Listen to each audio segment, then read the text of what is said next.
Hello, all. I'm so sorry about that. I just received your messages that I was muted that entire time. So thank you for letting me know, and I apologize for that. So welcome. This is the American Rescue Plan Act funding question and answer session for galvanized pipe replacement. Just a couple of things to know as we get started. Your microphones and videos are currently disabled. You will have the ability to unmute yourself to ask questions by raising your hand a little later in the meeting. You can submit questions as well through the Q&A, which I see some of you have already found as you notified me that I was muted. So thank you for doing that. And we're going to cover just a brief presentation. There are materials on the website as well, a2gov.org/rescue funds, if you want to access the slides there. And then we'll have plenty of time for questions and discussion.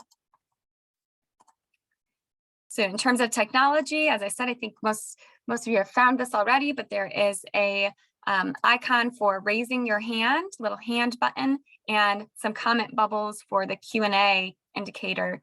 And both of those should be available to you. They're likely along the bottom of your screen, those icons. And you can raise your hand, you can submit your question. And if we get anyone calling in by phone, I will cover that as well. Right now we have computer participants, it looks like. We typically run a demographic poll. It looks like right now we had 3 people. We have 2 currently. I'm going to hold off on the demographic poll for now. We usually don't run that unless we get about 5 people or so in the meeting, just to ensure we can maintain some level of anonymity with the results. We wouldn't want to run it with too small of a sample size. And in terms of meeting norms, this is just about ensuring that the meeting stays civil and that we are courteous to each other in the process. So we ask that you commit to learning and avoid speculation. Please ask questions so that we can explore topics together. If you are speaking, please try to be in a quiet area. Remember the rights and dignity of others. Critique ideas and not people. Be thoughtful about your language. If we find any inappropriate or inappropriate language or verbal attacks, those could be grounds for being removed from the meeting. And if there's anything that we should add for meeting norms, please share that in the Q&A window, and we can address that as well. We've got, looks like a small group here so far, so I'm hoping we'll maintain a orderly conduct and stay civil in the conversation tonight. I'm going to cover just a little bit of background about the American Rescue Funds. There was a session last night at 6 o'clock. So if you had joined that, you've seen this content before. I'll be brief with it. There's a recording of the presentation from last night. So if you didn't see it and want a little more detail on the funding background, that's available again on the project website.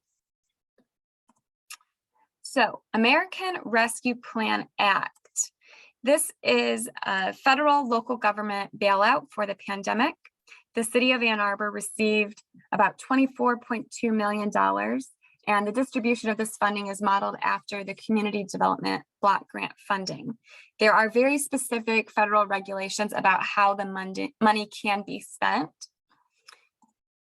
So this slide shows some of those eligibility criteria that are the categories used to determine how the funding can be used.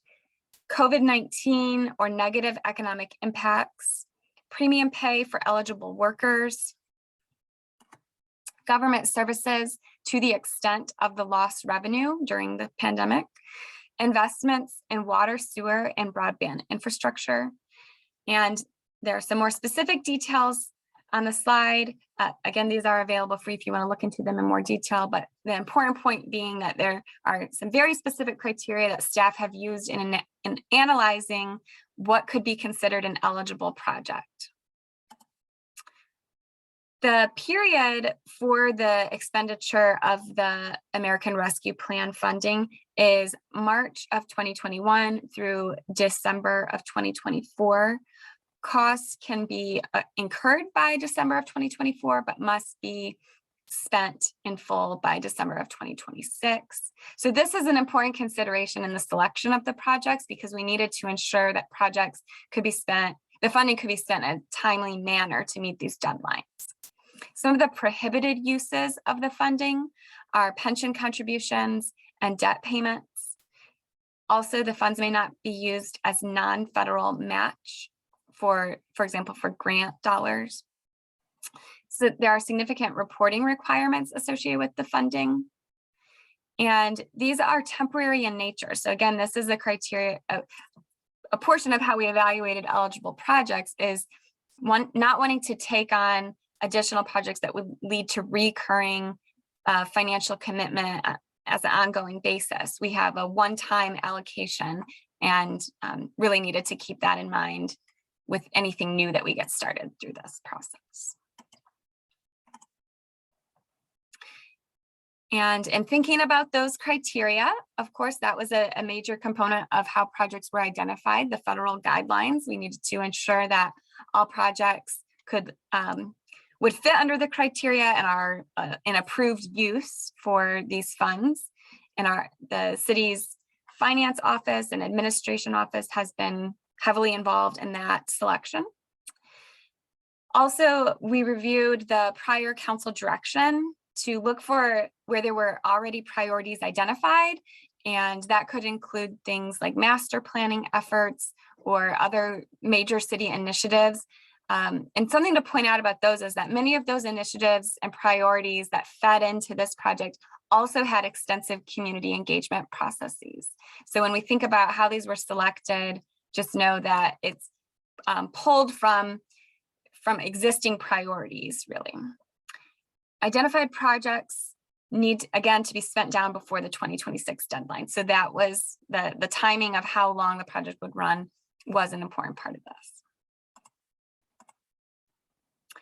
And with that, I'm going to turn it over to, I'm sorry, I haven't yet introduced myself. I'm Kayla Coleman. I'm a community engagement specialist. I may have done that when I was on mute, but I don't think I've done it since then. I'm a community engagement specialist with the City of Ann Arbor, and I'm helping to facilitate this engagement process around the American Rescue Plan funds. With me tonight is Molly Maciejewski from our Public Works Department, and Molly will introduce herself and the project that she is representing. Over to you, Molly. All right. Hi. Thank you for coming tonight. Can everybody hear me? Yes. Great. Okay. So yes, my name is Molly Maciejewski. I'm the Public Works Manager for the City of Ann Arbor, and I'm here tonight to talk about the Galvanized Water Service Line Replacement Project. Oops, sorry, I lost my slide where I had my notes, just to make sure.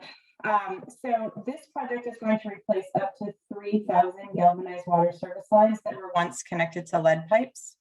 The state of Michigan requires the replacement of all water service lines that are or used to be connected to lead pipes. And so this is a new rule that went into effect in 2018. It's called Michigan's Revised Lead and Copper Rule. And every public water system is responsible for removal of both the publicly owned portion and the privately owned portion of these water lines. And we have 20 years to get this done. Of course, we feel a sense of urgency because these galvanized lines do contain lead in them, and when disturbed, can obviously distribute lead out into the water. The project cost is $14 million. Thanks, Molly. So I'm going to cover just a slide or two that talks about process, and then it's the rest of the meeting time for questions. So if you've got any questions you're thinking of already, feel free to start putting those in the Q&A window. And we'll also, again, you can raise your hand and we can take questions that way as well. This is the overall timeline for this work. So projects were identified around September or October of 2021. Based on those funding criteria, an initial list was put together by staff. December and January, we worked through some refinement of the project selection and developed videos that provide additional information about each project. So if you haven't seen those yet, I do really encourage you to go to the project website, a2gov.org/rescue funds, and there are short videos about each project that provides a little more background and detail. And in January, as we are right now, we are holding the community conversations. So we have a series of online meetings. We had the meeting last night to kick off the effort. And then throughout the rest of this week and next week, there are individual question and answer sessions for each project. Starting at the end of January, we'll launch into an online survey. This is where the community will have a chance to share their input so that it will be compiled all together from the community. And we'd like to hear, of the eligible projects, which are you most interested in funding, knowing that we have $24 million. It's a lot of money, but it's not enough money to fund all of the things that have been identified as eligible. So we'll need to make some tough decisions, and staff and city council ultimately will need to make tough decisions, but are really looking for community input to help guide that. And as you see in March, that's council decision. So staff provide community input to city council, and council will make a decision. And again, back to the funding criteria, the stipulations of this are that it be fully spent by 2026. And with that, I'm going to stop screen sharing, and we are open for questions. So if you have questions about the project, the galvanized pipe replacement, please let us know. And it looks like we have one that has come in. What neighborhoods are most affected by the remaining pipes that need to be replaced? It's really the oldest neighborhoods in town tend to be the ones that have the pipes that need to be replaced, but we do see scattered throughout the city. I could share my screen and show a map that you all might find handy. So sharing my screen. Okay, can you see this? Yes. Okay, great. So I need to move my video out of the way so I can see my legend to make sure I can explain to you what you're seeing. So we are right now in the midst of completing an inventory of all the service lines so that we can make sure that we capture everybody that's eligible for replacement. We have a lot of good data already. The city has been doing a very good job of keeping historical records, and we've actually been chipping away at this, at least on the publicly owned portion, for several years. And so primarily homes built in the 20s and then again during World War II are the ones that are impacted. And the service line map can kind of show you where those eligible lines are that we've identified. We have a lot of orange lines that are potentially eligible and that need in-home verification, and you can see those on the screen as well. So it's sort of, all over town, but as you get into the newer areas, then the likelihood is much, much lower. Great, thank you, Molly. That's a very helpful map. And is that map internal, or is that available online somewhere that community members can access it? This is available online. If you Google Ann Arbor lead, you'll be able to you'll see it. It's the very first thing that pops up if you run a Google search. I believe it's www.a2gov.org/LCR will also get you there if you wanted to type it in direct. Oh, sorry about that. But the map, when I zoom in, let's see, oops, wrong way. If I just select a home here, getting a little closer. So now you start to see on the legend that you can actually get information on both the publicly owned portion and the privately owned portion. So when we verify a service line, we update this map. So the map is pretty close to real time. We are in the midst of a large meter replacement project that you may or may not be aware of. Hopefully you are, and you've had your meter replaced. And if so, they verified your service line as part of that. We're still trying to get that data checked, make sure that we confirm with the numbers that our contractor did, and then get that information in. But if you look here, you can see the red circle. This home has been identified as eligible for replacement, and it tells you again what's on either side of basically the ownership line. And so the city has removed all of the galvanized portion that we know of on the city side, and so all that's left are the publicly owned portions. And since we started replacing the privately owned portions, I think we've done about 165 so far. Great, thank you, Molly. And I did put, for those, if you open your Q&A window, you'll see the answered question that Doug submitted, and you should see I added the a2gov.org/LCR as well as the direct link to the map that Molly is showing. Kathy, I saw you had your hand up at one point, but it's gone down. Would you like a chance to speak now? Yep, okay, let me. So I'm one of those red dots on Berkeley Avenue. I got a letter actually from Molly back in March 29th of 21. And so my question is, how much, well, I have three questions. How will we know if they have to dig to do the replacement versus bore? And how much notice will we get if we have to dig? Because being an older home, I'm thinking the water line and the sewer lines are right next to one another, and this would be a great opportunity to replace the orange bug at the same time. Mm-hmm. I know that tree roots have clogs all the time, and it's constant battle trying to keep that sewer line open. And so, like I said, my question is, how do I know if the yard's going to get, tore up? And if it is, I'd like to have enough notice to be able to get, someone like Tanner Excavating or someone that does sewer lines. Like, how can I work with the city to make those things happen together? Right.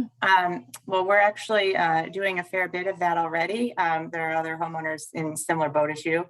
As far as whether or not we'll have to excavate, we have just secured a new contractor for this project, because regardless of what happens with the funding from the ARP, we are mandated to do this work. And Right. so we are going to, like I said, chip away at a much, much slower rate than if we get this money. But if you're interested in doing kind of both at the same time, you can reach out to me and I can put you in touch with staff that can help you navigate that and, maybe work with you to get that done. You will have notice, but as far back to the question that you asked about the excavation, the new contractor we have, we believe that most of the work that they're going to do is boring. So we, but it really depends on the home and the location. So we have to evaluate each site. You will have a fair bit of notice before we're actually, like if, when it comes time for your turn, you would have a fair bit of notice, like at least 60 days to sort of get things in order. Okay. But if you wanted to, if you're really thinking pretty seriously about replacing your sewer line, you can reach out to us and we can talk about, where you might fall in the queue based on that information if you've got issues with your sewer line. Well, knock on wood, I don't have any issues right now, but, I hope I didn't jinx you. Yeah, but like I said, I just thought, when I got this letter, now it's almost a year ago, and I thought, well, how will I know? And a lot of these people are booked for months. And so yeah, I'm not sure how to, I'll have to, I'll see if I can send you an email or something. I think you have your email or phone number or something on this letter. Sure. And I put it in the Q&A window as well, Molly's email address. Oh, okay. All right. Right now we're coordinating replacements when we have other work on the street. Right. So like, for instance, if your street is up for a water main replacement or we're doing some road work that requires us to dig, then we'd be looking at replacing at that time. Just so we have, the least amount of disturbance to the street as possible. The other prioritization right now is if the service line itself is leaking, your water service line. And, you know, fortunately, it sounds like yours is not. No. So knock on wood, that continues as well. Yeah. So, okay, that's helpful to know. All right, thank you. Sure. We have an additional question. Before rescue plan funding became a potential, where would this 14 million have come from? So this would have come from the water rates, and we programmed it into our capital improvements plan. And again, we have 20 years to do this. And so we started, it's been about a year and a half now. And we just, we plug in that, you know, $1 million a year or so to get it done. Thank you. And maybe it could help Molly too. I think a point you made already to reiterate that with this funding, then we'd be able to move on a more accelerated timeline in comparison to And the event, right. So there are two advantages to moving on a more accelerated timeline. One is obviously we're getting that let out faster. And so there's a community benefit there. The other reason though is then that will free up money in our capital improvements plan for other, you know, infrastructure investment that, you know, we sorely need. You know, Ann Arbor, like every community, suffers from aging pipe and aging infrastructure and can always use repurpose those dollars for other projects. The city is also looking at replacing the water plant, one portion of it, and that's a significant, you know, project. And, you know, something like this, you know, getting the ARP money would help free up money towards that as well. So, okay. Thank you. Mm-hmm. So we don't have other questions yet, but you know, Doug, so it's Kathy and Doug, and I see Paul. I believe this is Paul Matthews, our staff person, unless there's another community member, Paul Matthews.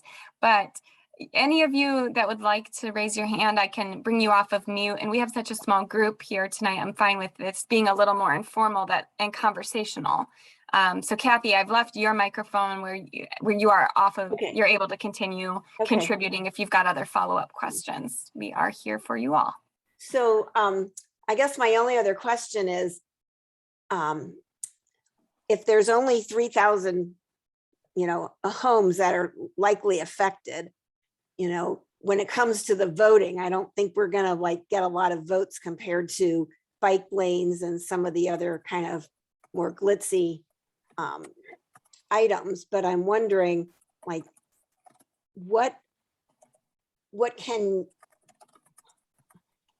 how do we,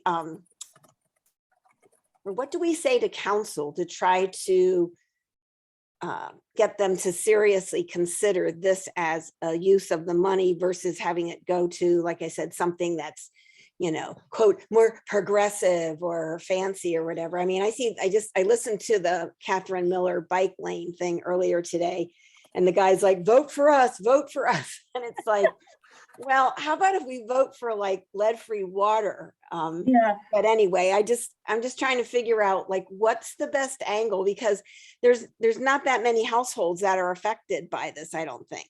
And so it's not going to have the numbers behind it. If they do a pure poll on how many people said, oh, I want water, you're not going to get, you know, what Ann Arbor has a residence of 119,000. I mean, you'd be lucky if you got 50% to vote, and somebody who has a water line may say, oh, you know, I don't care, I buy bottled water, I'd rather have a bike lane. So even someone who's directly affected may not feel that way. And I was hoping you were going to say if we got this money that we would get our water rates reduced. if we're paying for this, if we're getting this money towards it, like maybe we could get a break on our water rates. Yeah, unfortunately, no, we have needs greater than the rates will cover at the moment, especially if this was what we call an unfunded mandate. And so normally up until 2018, the city has never been responsible for paying for any, you know, sort of quote improvements on the private side of the water line. And so this is something new, but, you know, again, there's a recognition that this is a community benefit, there's a public health benefit. And, you know, that would be a talking point for council, that there's a public health component to this. So we stress that. And I don't know, Kayla, in the video, we list some other items, and is that video available? You're muted. I caught myself on mute again. I'm trying to avoid background noise and it's coming back to get me.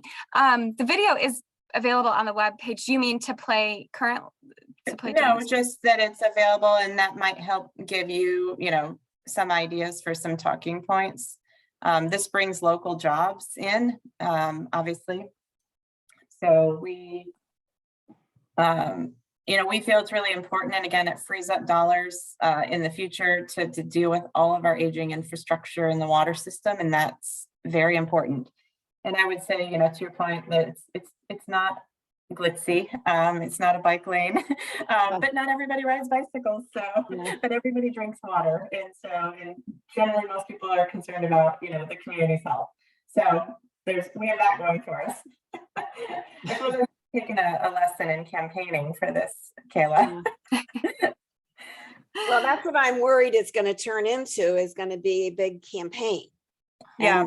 And that's why I'm wondering, like, when they look at the votes, it's like, I mean, it would be great if you could put the vote in the perspective of the total number. So if there's 30,000 lines that need to be, I'm sorry, you said 3,000 lines, right? Or is it 30,000? I can't remember. It's 3,000. 3,000. Yeah.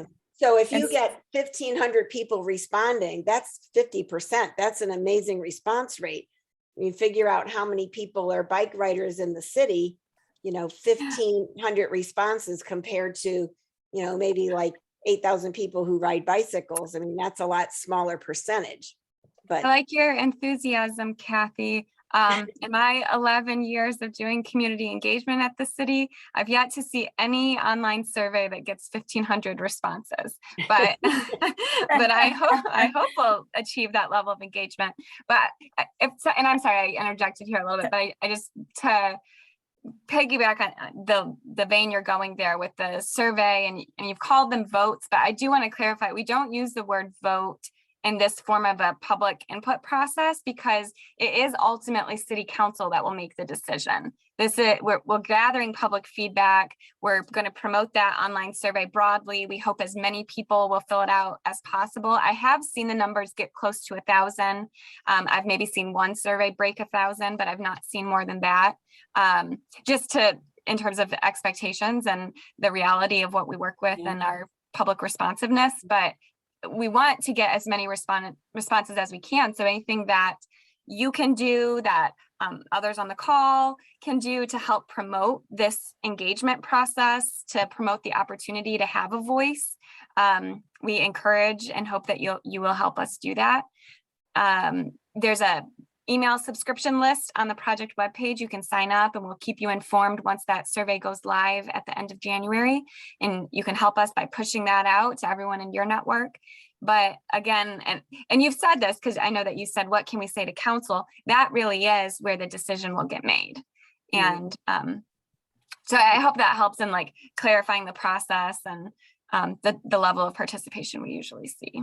And the other thing I will add, just as far as like if you're thinking about speaking to council or writing an email to council, is that these service lines that we're talking about, some of them are pretty close to 100 years old. And so Paul Matthews, who's on the line, he's dealing with these emergency situations more and more where people are calling and they're saying, my water service is leaking, can you come, what can I do? Can I get it repaired? And our answer, unfortunately, is no. That repairs are prohibited under the lead and copper rule. And so then we have to make an emergency connection, generally like to a neighboring home, or figure out, like sometimes we let it leak if it's a very slow leak, while we can, very quickly try to get it in the queue to replace it. And every time that happens, then it shifts down our list of other service lines that aren't leaking further down the queue. And this is going to happen more and more if we really have to drag this out over 20 years, because these service lines are well beyond their useful life already. Right.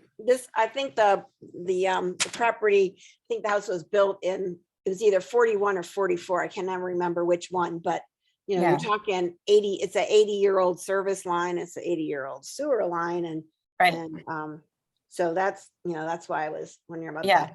My other question in terms of the, like, I'll call it the vote only because that's what the bike guy said, but are people going to have, like, out of the the 7, I can't remember if it's 6, 7, or 8 projects, do you vote for the one that you want most, or is this going to be ranked choice where you go 1 through 8, or you only vote your top 3?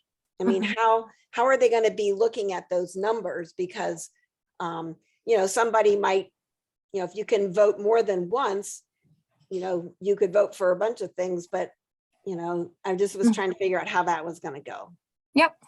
So there are $24 million in total available, and there are total project costs, and then there's also in more detail that, sorry, I'm trying to think of how to explain this so it doesn't make it more confusing. So like Molly talked about, the total project cost is 14 million. Do you know offhand, Molly, what your ARPA funding amount request actually is? I think that it's slightly less than that, you mean? Yeah, Yeah. It is. And I don't have that information. It's a conversation that's continuing to evolve. So 14 million is like our worst case, is like based on how we've estimated things so far. As we complete that inventory where I showed you that map, right? The more that we verify, the more that, hopefully we're finding that some have either been replaced already or are not eligible because they never were, galvanized, or they were never connected to lead. And that number drops, and then our total drops. So we are optimistic that we're not going to have to spend that much. Right.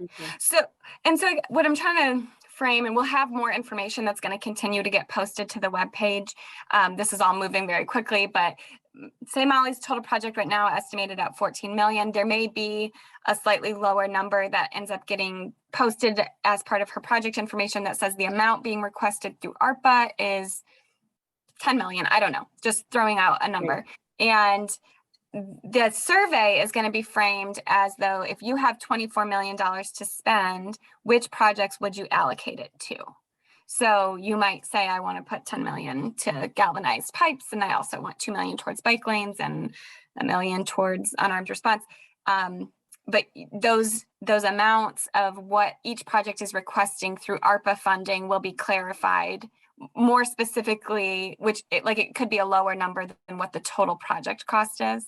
Okay. And then the community members. So the number, it's not pick your top 3 because the projects have different funding levels. I see. Okay. And correct me if I'm wrong, Kayla, but I also believe, like, if I think I need, I'll use your example, 10 million or, whatever that number is, council could elect to say, well, we're going to give you 5. And then, then you back calculate the rate of replacement from there. So that way you were able to do a larger chunk of this. Yeah. And then, you're still done a lot sooner than the 20 years. Absolutely. And that kind of nuance, I think, will also be in the online survey, where it might say, we're requesting 10 million for this.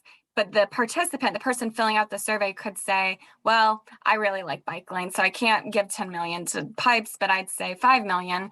And to make for the projects that can be implemented in like a phased approach, some of these are all or nothing, like they need all of that amount or else it really can't move forward. And so in those cases, it would probably be, if you're gonna, vote for that project, you do have to allocate that much money towards it. But ones that there's more of a sliding scale where you could make some impact with some money and you can make more impact with more money, that we'd structure. We're still working this out, but we plan to structure the survey in that way to give that flexibility to the respondents. Okay. All right. That's helpful to know. I was just curious how that was going to go out. So. Sure. And Doug, I see you, you had contributed a couple questions through the question. Did you want to, if you use the raise hand button, I'll remove your muting, and so you can speak freely and contribute to the discussion if you have anything else you'd like to comment on or ask about.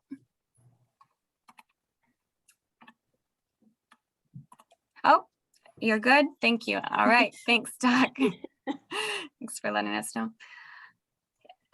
Anything else from you, Kathy? I mean, you're our 2 participants, so we don't have to keep you here all night. You're welcome to, if you have other questions, we'll hang on the line. As Molly mentioned, there was a video online too. I did put that link into the answer window. So you should Yeah, be I able to saw get to that. I watched a couple of the videos earlier today and I thought, well, I wanted to make sure I missed it last night. I signed out at like 8:20 and so I was, 20 minutes after it was over. But I did listen to the one this afternoon and I was just curious because I said, there might be some people who, maybe, I don't know, maybe they're not sure. Like I said, I knew I had gotten this letter last year and I also knew when they changed the water meter, I knew it was galvanized because everything else is copper. So let me ask you this. So I know that the turnoff valve that's on the galvanized line. So when they replace that, are they going to put a new valve on the galvanized line as well then? Because they're going to have, if they take the galvanized line, obviously they're going to have to turn the water off at the street, but there's no turn off between the street and the meter on copper piping. That turn off, it's an old fashioned wheel versus like the lever that now, like usually you turn the lever like a quarter turn and that turns it off. And when it's like in line with the pipe, it's open. So is that part of the replacement as well as replacing that valve that's from the street to the water meter? So at the street or in your house? The valve is actually in the house, but it's on the Right. galvanized line. So if So they're going to take the galvanized line off, they're going to be taking the shutoff valve that's between the street and the meter. right, we go to the meter or to the first shutoff valve. Okay. So as part of that, and Paul Matthews is on the line, and he's actually the one that gets into the weeds more in this project. Okay. He might be able to tell me if they put a new valve in. Can you hear me? Yes. Yes. So we do replace the first valve. We replace the first valve and we put in a brand new meter horn for each of the locations. Okay. The meter horn's relatively new. That's Right. That's Yeah. copper, but the galvanized line and that first turnoff valve, that whole thing from the street to the valve and then to the meter, that's all galvanized. That's why I was just wondering, because when the guy came to change the meter, I was like, oh my God, are you going to even be able to get the water turned off? And it did kind of leak for a while. I had to put a bucket under there and then it eventually stopped leaking. I mean, it wasn't like a big leak. It was like, maybe a teaspoon or tablespoon like the first day or so. And then it's nothing now, it's dry. But I was really nervous about turning that off. And then this is kind of unrelated, but I actually, with all that, I cannot find, I'm sure the turnoff thing is completely covered by the ground because it's not visible. Yeah. And I tried to, take a measure from how far from the wall at the meter was to try to estimate where it would be. Is there a way, when this is not emergent or anything, but is there a way to like get a ticket to have someone at least just mark where it is and then I can at least take the surface dirt off? Because I'm thinking if I'd ever need to have the water turned off emergently, like I don't even know exactly where it is. It's not showing. It's not exposed. Meaning the valve in your house is not visible. No. The valve, the turn off on the extension in the lawn extension. Yeah, we can locate that, but you should be able to turn off the one in your house. And if that doesn't work, then most of the time what happens is that we get called and we are on call 24/7 to do that. But certainly, I mean, I don't know, Paul, if we can look at our records to see if we know exactly where it's at, we could mark it. But again, if you give us a call to talk, we can I'll give you send more you an information. email. And like I said, now the ground is frozen or whatever, but yeah, even if there was a little blue line there, at least I could take the top layer of dirt off and have the outside water top exposed so that I would at least know where it is. right. Or you guys would know where it is if because we would be the ones operating that one out the extension. That would not be something that you would do because it's underground. So yeah. We can tell Okay. you where it's at, but we wouldn't, we would ask that you please don't touch it. Yeah, no, I wouldn't be turning it off. I just wanted to, like I said, I noticed because I know on the property next door, when they had to, there was a gooseneck, I think, on that one. Mm. And so when they changed the gooseneck, they actually exposed the water thing, so it was Yeah. showing. So Yeah. that's why I thought, oh, I noticed that the one in front of this property was not. So, okay, I'll send you an email and we can figure that out then. So, but yeah, that's why I knew I had gotten this letter and I thought, well, this directly affects me. That's why I wanted to know. So I figured, like I said, it's not a real glitzy topic. So Yeah. I'm not. No, but surprised you don't have a maybe lot I of need to people. think about t-shirts or something. I don't know. But I do really appreciate you and Doug both coming out tonight to learn more, about the project, and to support us at council would be fantastic. So Yeah. All right. Well, thank you very much. I'm glad it at least is one on the list. I guess that's better than not Yes. being on the list. that's right. So, all right. Have a right. good evening. Thank you. Thank you very much. All right. Bye. Bye. Thank you. And that completes the materials. Oh, okay, we lost. Doug is gone too. I wonder if they were together. I don't know.